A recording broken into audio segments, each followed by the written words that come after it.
अस्सलाम everyone, welcome to my channel. ये तस्वीरें एक ही शहर के दो मुख्तलिफ इलाकों की हैं, और अगर बात की जाए मुख्तलिफ ममालिक की तो तस्वीर कुछ ऐसी है। तो यकीनन इन तस्वीर को देख के डिस्पैरिटीज़ का अंदाज़ा लगाना बहुत मुश्किल है। तो आइए नंबर्स को देखते हैं जिनसे हम वर्ल्ड इनइक्वालिटीज़ का अंदाज़ा लगा सकें। वर्ल्ड इनइक्वालिटी रिपोर्ट 2022 के मुताबिक दुनिया की जो 10% आबादी है उसके पास 76% वेल्थ मौजूद है दुनिया की, और निचली सतह पे जो 50% आबादी है पाकिस्तान की ओवरऑल दुनिया की, उसके पास सिर्फ और सिर्फ 2% जो है वो ग्लोबल वेल्थ मौजूद है। तो सवाल ये पैदा होता है कि आखिर इतनी वेल्थ डिस्पैरिटी है क्यों? We have number of reasons जिनकी वजह से जो है वो वेल्थ डिस्पैरिटी नज़र आती है।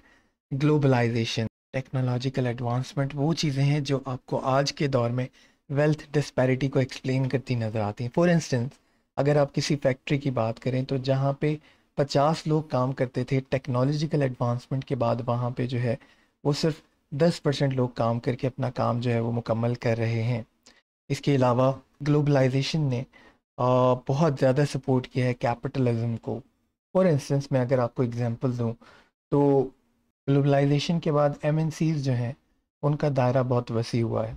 और अगर बहुत ग्राउंड लेवल पे मैं आपको एग्जांपल दूं तो यूट्यूब की एग्जांपल ले लें। यूट्यूब पे जो भी शख्स वीडियो अपलोड करता है उसका जो रेवेन्यू जनरेट होता है उसका 45% यूट्यूब के पास जाता है। तो जितने भी लोग जो है वो यूट्यूब पे अपना काम कर रहे होते हैं उनके रेवेन्यू का अच्छा खासा हिस्सा यूट्यूब के पास जा रहा है। इसके अलावा अगर आप देखें तो आपके घरों में जो सामान आता है वो ज़्यादातर यूनिलीवर पीएनजीज का होता है। ठीक है, ये वो एमएनसीज हैं जो कि बहुत लिमिटेड लोग हैं जो इसको ओन करते हैं। कैपिटलिज्म की वजह से, फ्री मार्केट की वजह से ये वेल्थ डिस्पैरिटी बढ़ती जा रही है।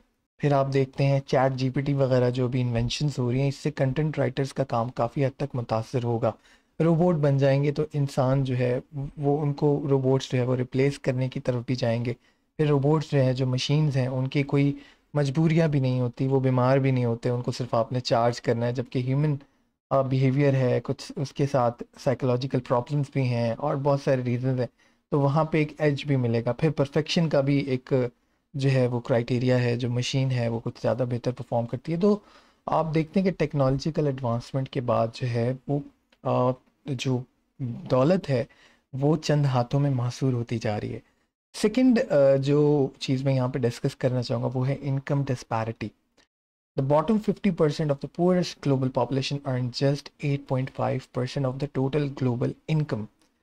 ठीक है, यानी आपका जो 50% आबादी है वो सिर्फ 8.5% ग्लोबल इनकम हासिल कर रही है, और बाकी की जो है 52% जो है वो आपकी 10% जो रिचेस्ट कम्युनिटी है वही अर्न कर पा रही है ग्लोबल इनकम। तो यहाँ पे भी एक और फैक्टर है कि जैसे जैसे टेक्नोलॉजिकल एडवांसमेंट हो रही है, लेबर फोर्स कम हो रही है, तो यूनियंस जो हैं वो भी उनका रोल भी कम होता जा रहा है। और यूनियन के रोल का एक जो बुनियादी रोल यही होता था यूनियंस का कि वो लेबर की जो सैलरीज हैं उसके हवाले से बात करते थे, उनकी डिमांड्स को आगे लेकर आते थे। सोशल स्पेंडिंग्स भी जो हैं वो कम होती जा रही हैं। फिर अगर आप तीसरा फैक्टर देखो जो बहुत ज़्यादा इंपॉर्टेंट है वो है जेंडर डिस्पैरिटी का। दुनिया में 35% जो है ग्लोबल लेबर इनकम वुमेन से बनती है, और बाकी 65% जो है वो ग्लोबल लेबर इनकम जो है वो मैन लेबर फोर्स है। तो आप एक चीज़ समझें, यहाँ पे आबादी जो है वो अप्रॉक्सीमेटली 50-50% है, और जो है जो इसका रेवेन्यू है, लेबर इनकम है, वो बहुत ज़्यादा वेरी कर रही है। तो जेंडर डिस्पैरिटी तो खैर बहुत पहले से परसिस्ट करती आ रही है, और इसके ऊपर तो काम हो रहा है और इम्प्रूवमेंट भी नज़र आ रही है with the past of time. लेकिन जो अनडॉक्यूमेंटेड इकॉनमी है, ठीक है, और इसके अलावा पैट्रियार्की है, सोशल बहुत सारे फैक्टर्स हैं। ठीक है, जैसे पाकिस्तान में औरत जो है वो बाहर नहीं निकल सकती कुछ सोसाइटीज़ में, और औरत का तहफ़्फ़ुज़ जो है वो नहीं किया जाता, कानून के तहत भी डिलीट किए जाते हैं, और वर्क प्लेस हैरेसमेंट के वाक़यात भी सुनाई देते हैं। तो जिसकी वजह से आपको जो है वो जेंडर डिस्पैरिटी का सामना है। इसके ऊपर डिटेल वीडियो मैं ऑलरेडी बना चुका हूँ काफ़ी सारी, तो मैं उनका लिंक आई बटन में शेयर कर दूँगा। आप जेंडर डिस्पैरिटी के ऊपर देख लीजिएगा, वहाँ से आपको बहुत सारे रीजंस भी मिल जाएंगे। चौथा जो डिस्पैरिटी का एक फैक्टर है वो है कार्बन इनइक्वालिटी। वो भी इसी रिपोर्ट में शेयर किया गया, ग्लोबल इनइक्वालिटी रिपोर्ट 2022। इसके मुताबिक carbon inequality where the top 10% contribute 48% to carbon emission. जो आपकी डेवलप्ड स्टेट्स हैं वो कार्बन एमिशन करती हैं। कार्बन एमिशन क्यों इम्पॉर्टेंट है? क्योंकि आपकी जो ग्रीन हाउस गैसेस का जो इफ़ेक्ट है, ग्रीन हाउस इफ़ेक्ट है, उसमें कार्बन का बहुत रोल होता है। और कार्बन डाइऑक्साइड जो एक मेजर ग्रीन हाउस गैस है, तो कार्बन की आजकल ट्रेडिंग भी होती है आज के दौर में बहुत ज़्यादा। इसको क्लाइमेट चेंज के पॉइंट ऑफ व्यू से इम्पोर्टेंट माना जाता है। और होता ये है बेसिकली कि जो जब आप इंडस्ट्री लगाएंगे तो कार्बन की एमिशन होगी, कार्बन की एमिशन होगी, तो जो है वो ग्लोबल वार्मिंग बढ़ेगी और फिर उसके असरात गरीब ममालिक पे पड़ेंगे।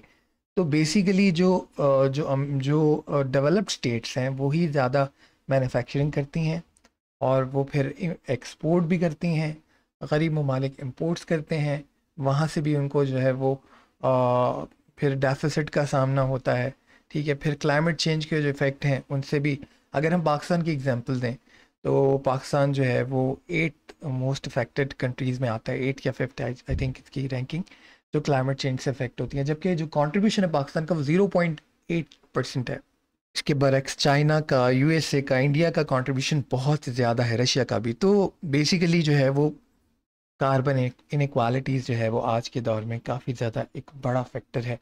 फिर इसको हल करने के लिए जो COP27 में इकदामात लिए गए, उसमें एक ये था कि जो आप डेवलप्ड स्टेट्स जो हैं वो अंडर डेवलप्ड स्टेट्स को जो है वो कुछ पैसे एड्स की सूरत में देंगी। ठीक है, और वो $100 बिलियन की अमाउंट है जो कि तमाम स्टेट्स को डिस्ट्रीब्यूट की जाएगी। लेकिन स्टिल वो भी कम है, क्योंकि यूएस की ही एक, यूएन की एक रिपोर्ट के मुताबिक $300 बिलियन एटलीस्ट चाहिए हैं अंडर डेवलप्ड स्टेट्स को, जो असरात उनके ऊपर हो रहे हैं। तो कार्बन इनइक्वालिटीज़ जो है वो भी आपकी बेसिकली इंडस्ट्रियलिज्म के बाद से ज़्यादा बढ़ती जा रही है। अच्छा, अब इसी रिपोर्ट में कुछ फैक्टर्स डिस्कस किए गए। 200 साल के डाटा को इन्होंने जो है वो एनालाइज किया और उसके बाद इन्होंने जो नताइज निकाले वो कुछ इस तरह से कि 1820 से 1920 तक इनइक्वालिटीज़ बढ़ी। क्यों? कॉलोनियलिज्म की वजह से। अब कॉलोनियलिज्म किस तरह से कंट्रीब्यूट करता है इनइक्वालिटीज़ को, तो आप यूनाइटेड इंडिया की बात कर लें। यहाँ से जो है वो ईस्ट इंडिया कंपनी आई और उन्होंने इंफ्रास्ट्रक्चर बनाया और यहीं से जो है वो रॉ मटेरियल जो है वो दूसरे ममालिक में भेजा जाता था। और अगर हम उस दौर में जो है वो देखें तो वर्क फोर्स भी जो है वो एक जगह से दूसरी जगह जो है वो ट्रांसफ़र की जाती थी और बहुत कम वेज देकर उनसे काम करवाया जाता था। तो कॉलोनियलिज्म में, और फिर हैवी टैक्सेशन की बात होगी, बहुत सारी चीज़ें आपको नज़र आती हैं जिसकी वजह से इनइक्वालिटी बढ़ी। फिर 1910 से 1980 तक जो है सोशल स्पेंडिंग्स बढ़ी, प्रोग्रेसिव टैक्सेशंस बढ़ी और जिसकी वजह से इनइक्वालिटीज़ थोड़ी सी कम हुई। लेकिन 1980 के बाद जो न्यू लिबरल पॉलिसीज़ आई, इंडस्ट्रियल रेवोल्यूशन के बाद जो एक और आपको आईटी का रेवोल्यूशन दिखाई देता है, उसके अंदर जो ग्लोबलाइजेशन का जो दौर है उसके अंदर दोबारा इनइक्वालिटीज़ बढ़ना शुरू हुई। मैंने बताया टेक्नोलॉजिकल एडवांसमेंट के बाद जो है बहुत ज़्यादा इनइक्वालिटीज़ बढ़ी हैं। इसके अलावा आप देखो तो जो पब्लिक वेल्थ है वो भी कम होती जा रही है, प्राइवेट वेल्थ बढ़ती जा रही है। फिर आपने देखा होगा कि जो गवर्नमेंट्स हैं, जो फ्री ट्रेड के कॉन्सेप्ट को लाया जा रहा है, लिबरल पॉलिसीज़ लाई जा रही हैं, गवर्नमेंट को जो है बहुत ज़्यादा इम्पोर्स किया जाता है उनके ऊपर इंस्टीट्यूशंस की तरफ से कि वो सब्सिडीज़ ना दें। ठीक है, वो सोशल सेक्टर पे खर्च ना करें। ठीक है, फ्री मार्केट हो, गवर्नमेंट की इंटरवेंशंस कम हों और उसके बाद जो है डिस्पैरिटीज़ मज़ीद बढ़ें। तो डिस्पैरिटी तो उनका पॉइंट ऑफ व्यू नहीं है, उनका है कि फ्री ट्रेड हो, गवर्नमेंट इंटरफेरेंस ना करे, लिसीज फेरे का जो एक मॉडल है वो फॉलो हो, तो उसके बाद भी जो आपकी डिस्पैरिटीज़ हैं वो बढ़ेंगी। अच्छा जी, आखिर में आज का पैगाम, आपके हाथ, कान, नाक, आंखें ये अल्लाह ताला की तरफ से बाइस रहमत है। इसे अपने लिए बाइस अज़ाब मत बनाएं। अगर अच्छा नहीं बोल सकते तो फिर खामोश रहें और कोशिश करें अगर बोलें तो अच्छा बोलें, अपनी ज़ुबान से किसी को तकलीफ़ ना दें। अल्लाह ताला हम सबको बेहतर से बेहतर अमाल करने की तौफ़ीक अता फ़रमाए और साथ साथ हमें अपने हाथ, कान, नाक, ज़ुबान का बेहतर इस्तेमाल करने की तौफ़ीक दें। आज की वीडियो में इतना ही था। वीडियो पसंद आए लाइक एंड शेयर कीजिएगा, चैनल को सब्सक्राइब कीजिएगा और वीडियो पसंद आए तो शेयर ज़रूर कीजिएगा। Thank you so much. अल्लाह हाफ़िज़।